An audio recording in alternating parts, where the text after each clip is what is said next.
ಇಲ್ಲಿ 15 ದಿವಸಗಳಾಗಿದೆ ಕೆಲಸ ನಿಂತು. ತುಂಬಾ ಇಷ್ಟಪಡುವಂತ ವ್ಯಕ್ತಿಯ ಹೆಸರಲ್ಲಿ, ನೀವು ತುಂಬಾ ಇಷ್ಟಪಡುವಂತ ತಂದೆ ತಾಯಿಯ ಹೆಸರಲ್ಲಿ, ನೀವು ಇಷ್ಟಪಡುವಂತ ನಿಮ್ಮ ಸ್ನೇಹಿತರ ಹೆಸರಲ್ಲಿ ಕೇವಲ ಒಂದು ಇಟ್ಟಿಗೆ ಅಥವಾ ಒಂದು ಮೂಟೆ ಸಿಮೆಂಟ್ ಅನ್ನ ಕೊಟ್ರೆ ನಿಜವಾಗ್ಲೂ ಅವರ ಆಶೀರ್ವಾದ ತಮಗೆ ಸಿಗುತ್ತೆ ಅಂತ ನಾನು ಕೂಡ ಭಾವಿಸ್ತೀನಿ.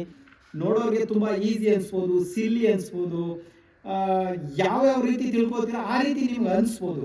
ಬಟ್ ಫೈನಲಿ ಇದು ಕಂಪ್ಲೀಟ್ ಆದಾಗ ನೀವು ಕೊಟ್ಟಂತ ಒಂದು ಇಟ್ಟಿಗೆಯಿಂದ ಇಡೀ ಬಿಲ್ಡಿಂಗ್ ನಿಂತಿದೆ ಅನ್ನೋದನ್ನ ನೀವು ಮರೆಯೋಂಗೆ ಇಲ್ಲ ಸ್ನೇಹಿತರೆ. ಇದುವರೆಗೂ ನಾನು ಎಲ್ಲೂ ಕೂಡ ತೋರಿಸಿಲ್ಲ, ಹೇಳಿಲ್ಲ ಯಾವ ರೀತಿ ಆಶ್ರಮ ಬರುತ್ತೆ, ಹೇಗಿರುತ್ತೆ ಅನ್ನೋದ್ರ ಬಗ್ಗೆ ಯಾರಿಗೂ ಗೊತ್ತಿಲ್ಲ.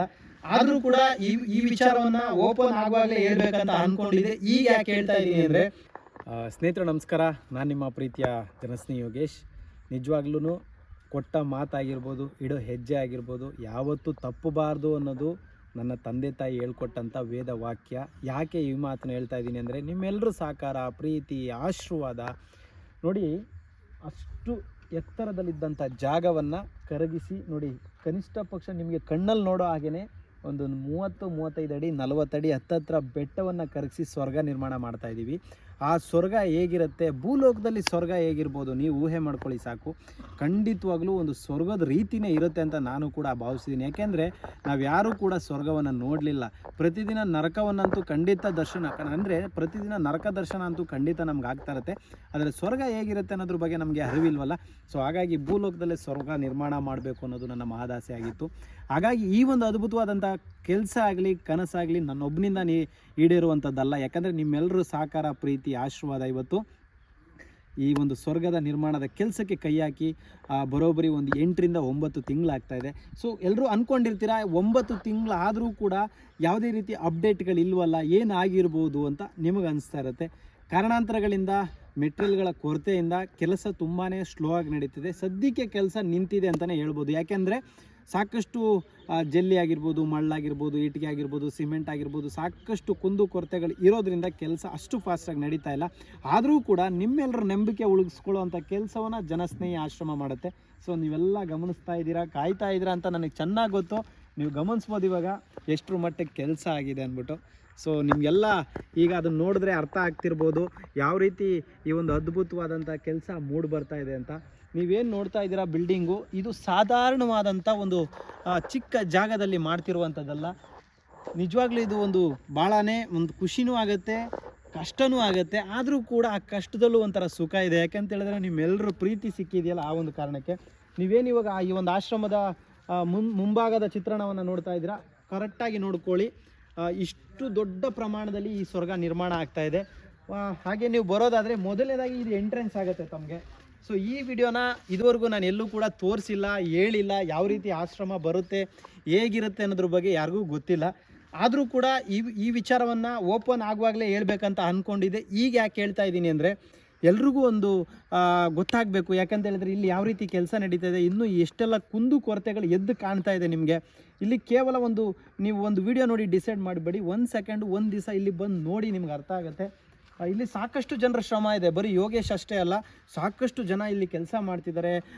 ಪ್ರತಿದಿನ ಅಷ್ಟು ಕೆಲಸವನ್ನು ನಾವು ನೋಡ್ಕೊಳ್ತಾ ಇದ್ದೀವಿ. ಈಗ ನೋಡ್ಬೋದು ನೀವು, ಈಗ ಇದು ಎಂಟ್ರೆನ್ಸ್ ಆಗುತ್ತೆ. ಸೊ ಇದು ಎಂಟ್ರೆನ್ಸ್ ಜಾಗ.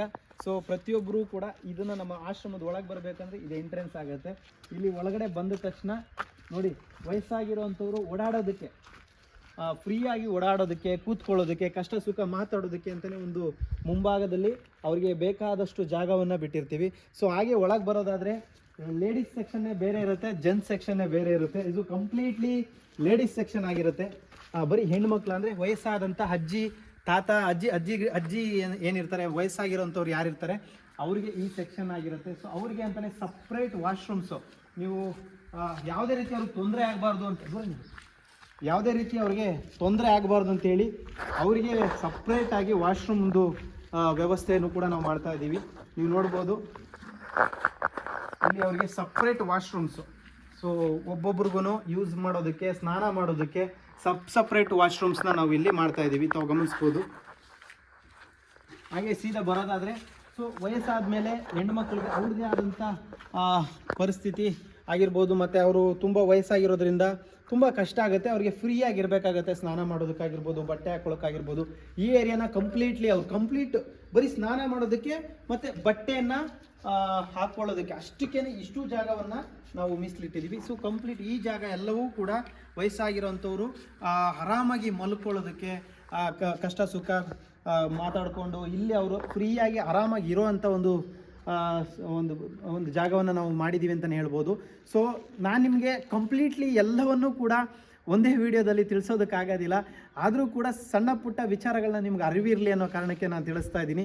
ಸೊ ದಯವಿಟ್ಟು ಇನ್ನೂ ನೀವು ನೋಡ್ಬೋದು, ನಿಮಗೆ ಗೊತ್ತಾಗ್ಬೋದು, ಇದನ್ನೆಲ್ಲ ಗಮನಿಸಿದಾಗ, ಇದನ್ನೆಲ್ಲ ನೋಡಿದಾಗ ನಿಮ್ಗನ್ಸುತ್ತೆ ಒಂದು 100ರಲ್ಲಿ ಒಂದು 20% ಕೆಲಸ ಆಗಿರ್ಬೋದು ಅಂತ ನಾನು ಅನ್ಕೋತಾ ಇದ್ದೀನಿ. ನಿಮ್ಮ ಮನಸ್ಸಿಗೆ ಏನು ಅನಿಸ್ತಾ ಇದೆಯೋ ನನಗೆ ಗೊತ್ತಿಲ್ಲ. ಇದು ಕಂಪ್ಲೀಟ್ಲಿ 3 ಅಫ್ಟಿಯರ್ ಬರುತ್ತೆ, ಅಂದರೆ 3 ಫ್ಲೋರ್ ಬರುತ್ತೆ, ಅರ್ಥ ಮಾಡ್ಕೊಳ್ಳಿ. ಸೊ ಎಲ್ಲರೂ ಕೂಡ ನೀವು ಎಲ್ಲೆಲ್ಲೋ ದುಡ್ಡನ್ನು ವೇಸ್ಟ್ ಮಾಡ್ತಾ ಇರ್ತೀರಾ, ದುಡ್ಡನ್ನು ಖರ್ಚು ಮಾಡ್ತಿರ್ತೀರಾ, ಅಥವಾ ದುರ್ಚಟಗಳಿಗೆ ದುಡ್ಡನ್ನು ವೇಸ್ಟ್ ಮಾಡಿ ವ್ಯರ್ಥ ಮಾಡ್ತಿರ್ತೀರಾ. ನಾನು ಕೇಳ್ಕೊಳ್ಳೋದೇನಪ್ಪ ಅಂತ ಹೇಳಿದ್ರೆ, ಇಲ್ಲಿ ಒಂದು ಇಟ್ಟಿಗೆ ಇದೆಯಲ್ಲ, ಒಂದು ಇಟ್ಟಿಗೆ ಕೂಡ ನಿಮ್ಮ ಹೆಸರಲ್ಲಿ ಬರಬೇಕು ಅನ್ನೋದು ನನ್ನ ಆಸೆ. ಒಂದು ಇಟ್ಟಿಗೆ 32 ರೂಪಾಯಿ ಇದೆ ಸ್ನೇಹಿತರೆ. ಒಂದು ಇಟ್ಟಿಗೆ ನಿಮ್ಮ ಹೆಸರಲ್ಲಿ ಬರಬೇಕು ಅನ್ನೋದು ನನ್ನ ಮಹದಾಸೆ. ಈಗ ಎಲ್ಲರೂ ಸಾಕಷ್ಟು ದೇವರುಗಳನ್ನು ಪ್ರೀತಿಸ್ತೀರಾ, ಗೌರವಿಸ್ತೀರಾ, ಆರಾಧಿಸ್ತೀರಾ, ಪೂಜಿಸ್ತೀರಾ. ರಾಘವೇಂದ್ರ ಸ್ವಾಮಿಯವರಾಗಿರ್ಬೋದು, ಅಯ್ಯಪ್ಪ ಸ್ವಾಮಿಯವರಾಗಿರ್ಬೋದು, ಚಾಮುಂಡೇಶ್ವರಿ ಆಗಿರ್ಬೋದು, ಮಂಜುನಾಥ ಸ್ವಾಮಿ ಆಗಿರ್ಬೋದು, ಶಿರಡಿ ಸಾಯಿಬಾಬಾ ಆಗಿರ್ಬೋದು, ಎಲ್ಲ ದೇವರುಗಳನ್ನು ನೀವು ತುಂಬ ಪ್ರೀತಿಸ್ತೀರಲ್ಲ, ಆ ದೇವರ ಹೆಸರಲ್ಲಿ ಕೇವಲ ಒಂದು ಇಟ್ಟಿಗೆ ದಾನ ಮಾಡಿ ಸ್ನೇಹಿತರೆ. ಸೊ ಇದಕ್ಕಿಂತ ಹೆಚ್ಚಾಗಿ ನಾನು ಏನು ಹೇಳೋದಕ್ಕೆ ಇಷ್ಟಪಡಲ್ಲ. ನಿಮಗೆಲ್ಲ ಈ ಕೆಲಸ ಇಷ್ಟ ಆದರೆ ದಯವಿಟ್ಟು ನೀವು ತುಂಬ ಇಷ್ಟಪಡುವಂಥ ದೇವರ ಹೆಸರಲ್ಲಿ, ನೀವು ತುಂಬ ಇಷ್ಟಪಡುವಂಥ ವ್ಯಕ್ತಿಯ ಹೆಸರಲ್ಲಿ, ನೀವು ತುಂಬ ಇಷ್ಟಪಡುವಂಥ ತಂದೆ ತಾಯಿಯ ಹೆಸರಲ್ಲಿ, ನೀವು ಇಷ್ಟಪಡುವಂಥ ನಿಮ್ಮ ಸ್ನೇಹಿತರ ಹೆಸರಲ್ಲಿ ಕೇವಲ ಒಂದು ಇಟ್ಟಿಗೆ ಅಥವಾ ಒಂದು ಮೂಟೆ ಸಿಮೆಂಟನ್ನು ಕೊಟ್ಟರೆ ನಿಜವಾಗ್ಲೂ ಅವರ ಆಶೀರ್ವಾದ ತಮಗೆ ಸಿಗುತ್ತೆ ಅಂತ ನಾನು ಕೂಡ ಭಾವಿಸ್ತೀನಿ. ಇದಕ್ಕಿಂತ ಹೆಚ್ಚಾಗಿ ನನಗೇನು ಹೇಳಬೇಕು ಅಂತ ಗೊತ್ತಾಗ್ತಾ ಇಲ್ಲ. ಯಾಕಂದರೆ ಇದು ಕೇವಲ ಯೋಗೇಶ್ ಮಾಡುವ ಕೆಲಸ ಅಂತೂ ಖಂಡಿತ ಅಲ್ಲ. ಇಡೀ ಕರ್ನಾಟಕದ ಜವಾಬ್ದಾರಿ, ಇಡೀ ಕನ್ನಡಿಗರ ಜವಾಬ್ದಾರಿ. ನಿಜವಾಗ್ಲೂ ನಿಮ್ಮೆಲ್ಲರೂ ಪ್ರೀತಿ, ಆಶೀರ್ವಾದ, ಸಪೋರ್ಟು ಸಿಗುತ್ತೆ ಅನ್ನೋ ನಿರೀಕ್ಷೆಯಲ್ಲಿ ಇಷ್ಟು ದೊಡ್ಡ ಕೆಲಸಕ್ಕೆ ನಾನು ಕೈ ಹಾಕಿದ್ದೀನಿ. ಇದು ನೋಡೋರಿಗೆ ತುಂಬ ಈಸಿ ಅನಿಸ್ಬೋದು, ಸಿಲ್ಲಿ ಅನಿಸ್ಬೋದು, ಯಾವ್ಯಾವ ರೀತಿ ತಿಳ್ಕೊತೀರೋ ಆ ರೀತಿ ನಿಮ್ಗೆ ಅನಿಸ್ಬೋದು. ಬಟ್ ಫೈನಲಿ ಇದು ಕಂಪ್ಲೀಟ್ ಆದಾಗ ನೀವು ಕೊಟ್ಟಂಥ ಒಂದು ಇಟ್ಟಿಗೆಯಿಂದ ಇಡೀ ಬಿಲ್ಡಿಂಗ್ ನಿಂತಿದೆ ಅನ್ನೋದನ್ನು ನೀವು ಮರೆಯೋಂಗೇ ಇಲ್ಲ ಸ್ನೇಹಿತರೆ. ದಯವಿಟ್ಟು ಯಾಕೆ ತಡ ಮಾಡ್ತಾ ಇದ್ದೀರಾ?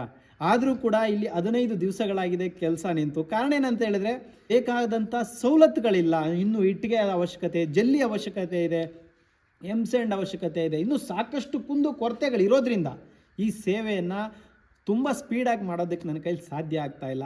ಸೊ ಹಾಗಾಗಿ ನೀವು ಕೊಟ್ಟಂಥ ಇಟ್ಟಿಗೆಯನ್ನು ನಾನು ಈ ಗೋಡೆಗೆ ಹಾಕಬೇಕು ಅಂತ ಆಸೆ ಪಡ್ತೀನಿ.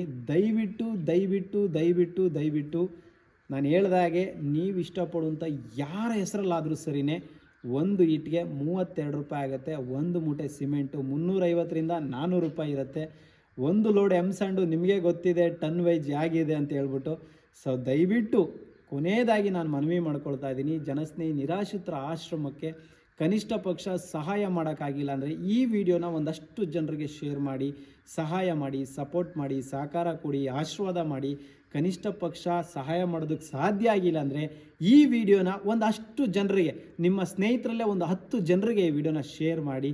ನಿಮ್ಮ ಪ್ರೀತಿ ಆಶೀರ್ವಾದಕ್ಕೋಸ್ಕರ ನಾನು ತುಂಬ ಕಾಯ್ತಾ ಇದ್ದೀನಿ. ಎಲ್ಲರೂ ಕೂಡ ಈ ಒಂದು ಅದ್ಭುತವಾದಂಥ ಕೆಲಸಕ್ಕೆ ಕೇವಲ ₹1 ಡೊನೇಷನ್ ಕೊಟ್ಟರೂ ಸಾಕು. ಆದಷ್ಟು ಬೇಗ ಈ ಪುಣ್ಯದ ಕೆಲಸ ಕಂಪ್ಲೀಟ್ ಆಗುತ್ತೆ. ಇಡೀ ಕರ್ನಾಟಕ ರಾಜ್ಯದ ಎಲ್ಲ ಮೂಲೆಯಿಂದನೂ ಈ ಒಂದು ಆಶ್ರಮ ಇನಾಗ್ರೇಷನ್ಗೆ ಎಲ್ಲರೂ ಬರ್ತೀರಾ ಅಂತ ಕೂಡ ಭಾವಿಸಿದ್ದೀನಿ. ಎಲ್ರಿಗೂ ಒಳ್ಳೇದಾಗಲಿ. ಶನೇಶ್ವರ ಸ್ವಾಮಿ ಎಲ್ರಿಗೂ ಒಳ್ಳೇದು ಮಾಡಲಿ. ಜೈ ಹಿಂದ್, ಜೈ ಕರ್ನಾಟಕ. ಮತ್ತು ಶನೇಶ್ವರ ಎಲ್ರಿಗೂ ಒಳ್ಳೇದು ಮಾಡಲಿ. ನಮಸ್ಕಾರ.